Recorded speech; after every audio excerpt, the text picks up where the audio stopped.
Hello, Scorpios, and welcome to your July 2026 monthly horoscope. My name is Justina. Welcome to my channel. If you're a returning viewer, welcome back.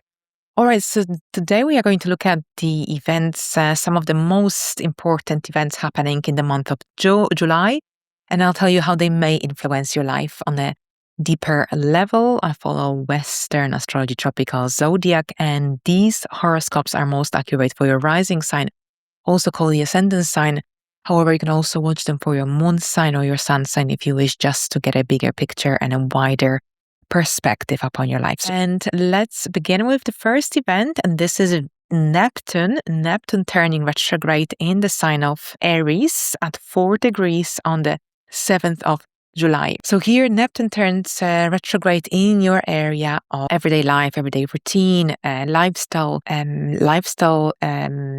anything to do with work and our relationship with coworkers, our skills we use to help others, our health, illnesses as well. That's all the sixth house energies. Now, Neptune is connected to quite, it can bring confusion, delusion, lack of clarity. It can bring chaos. Thankfully, we've got Saturn here for the first 2 years of this transit. So here, this energy is manifesting slightly differently because Saturn is here, of course, connected to structure, boundaries. So it's kind of helping us to deal with those Neptunian themes. But here, if Neptune created confusion regarding some health aspects of your life or anything to do with your routine or your daily habits, for example, then here Neptune turning retrograde could feel like a wake-up call, because sometimes with Neptune in a direct motion, we tend to see certain aspects of our life, depending where Neptune is, through rose-tinted glasses. When Neptune turns direct retrograde, suddenly that confusion, delusion dissolves and we start to see things as they are. And this could be connected to your work, to your skills, to your routine, to what's sustainable in terms of your daily duties, responsibilities, habits, and so on.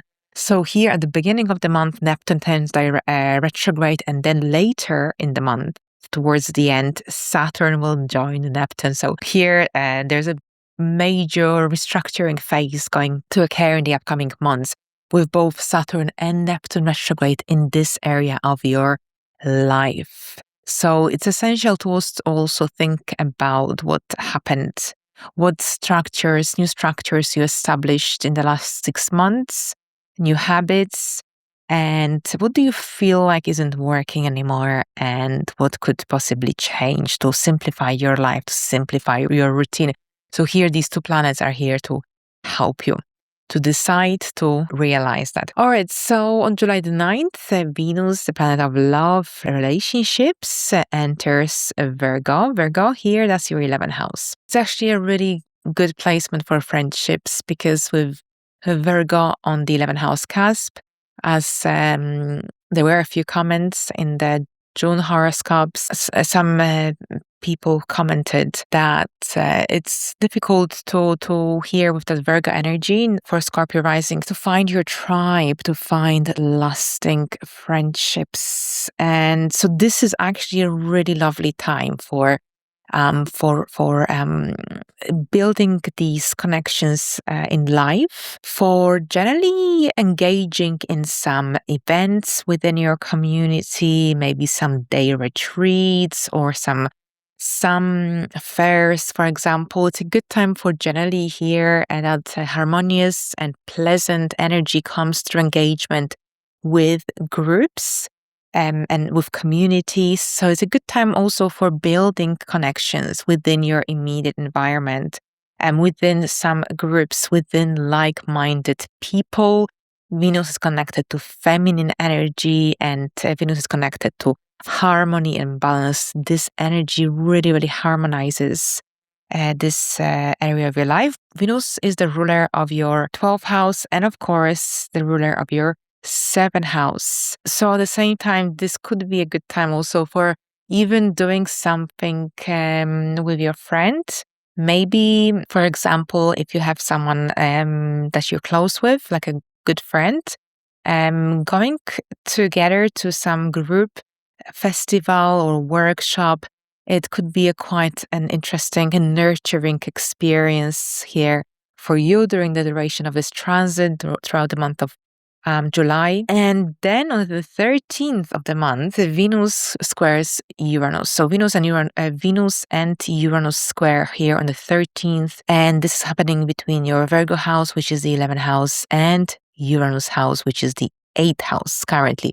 Uranus in Gemini as of April 26th. So this energy could create sudden disruptions, situations, events, maybe some unexpected news, announcements in your friendships, in your community connections, in some group involvement, for example, as well. It could be that a connection with someone that seemed quite stable might suddenly shift pretty suddenly, unexpectedly. So also pay attention to the energies, to what comes up, to the realizations that come through during this time, especially since there is a Cazimi. So the Sun and the Mercury will be at the heart of the Sun.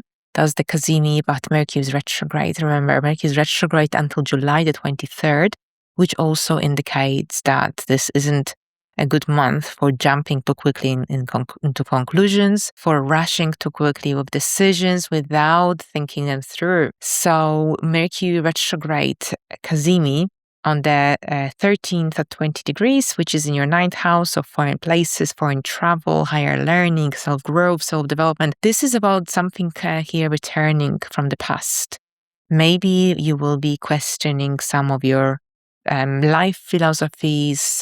Perhaps this could be about something that you've been contemplating, thinking about deeply. Perhaps you might have a very like a new realization or some new renewed sense of clarity regarding a situation you've been evaluating recently. Perhaps something to do with your purpose, the direction your life is heading, especially since it's a 9th house.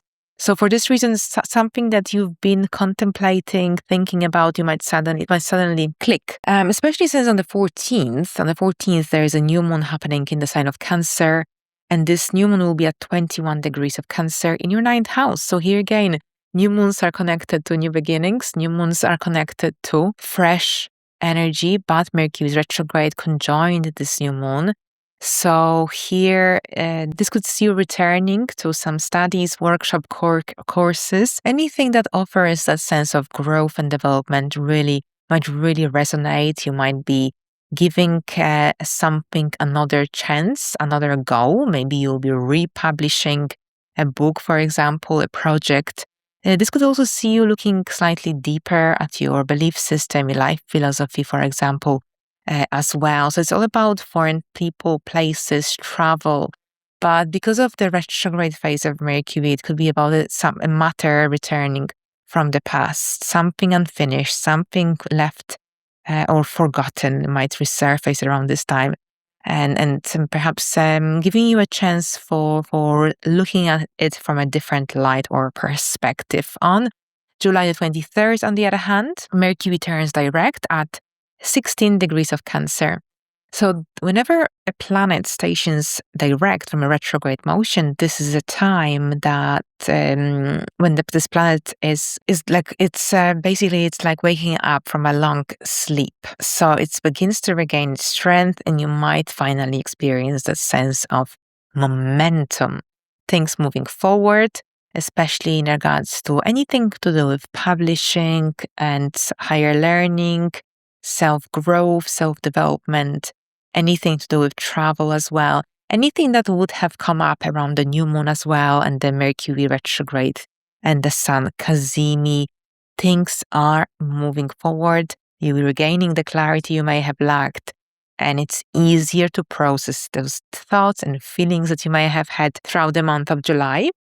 Now, on the 26th, Saturn, the planet of structure and boundary, turns retrograde, joining Neptune in your 6th house, and this is in the sign of Aries on July the 26th. So here with Saturn in the 6th house, Saturn, of course, helps us to build consistent routines and structures and boundaries. in our daily life, a more healthier routine, or perhaps a healthier diet.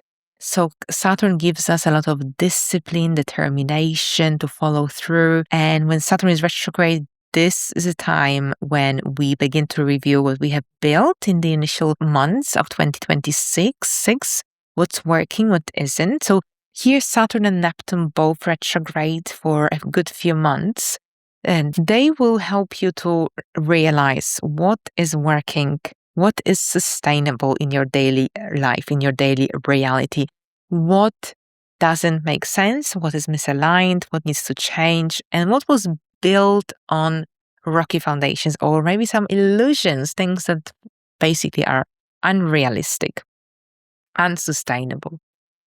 All right, so on the 26th of July, the North Node enters Aquarius and the South Node enters Leo. So here we've got the 4th and the 10th house activation. So this is a brand new cycle of the nodal axis shifting into different signs. Up until now, they've been traveling through Pisces and Virgo. And of course, that cycle of eclipses started in September 2024.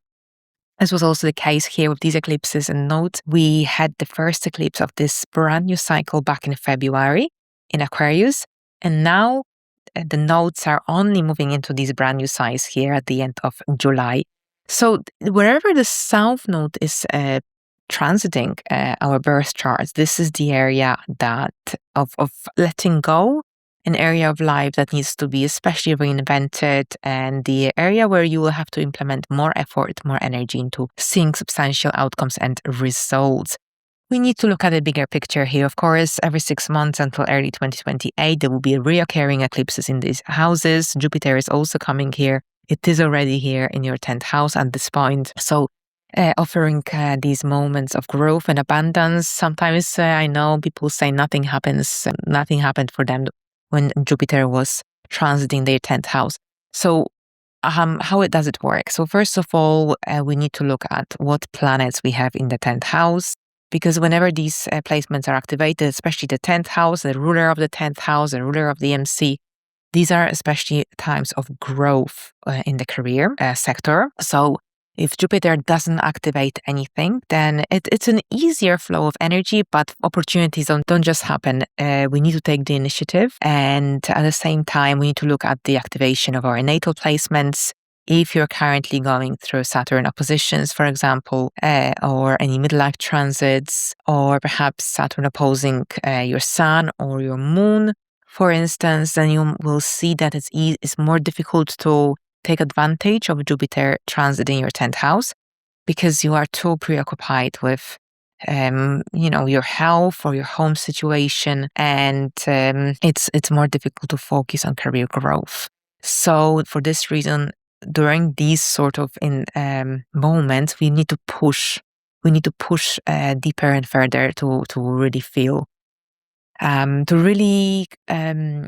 receive. But overall here, Jupiter transiting the 10th house is it's an amazing transit of growth, especially if you also have the eclipses activating your 10th house. And in our case scenario for us Scorpio rising, we are very lucky because yes, we will also have the eclipses.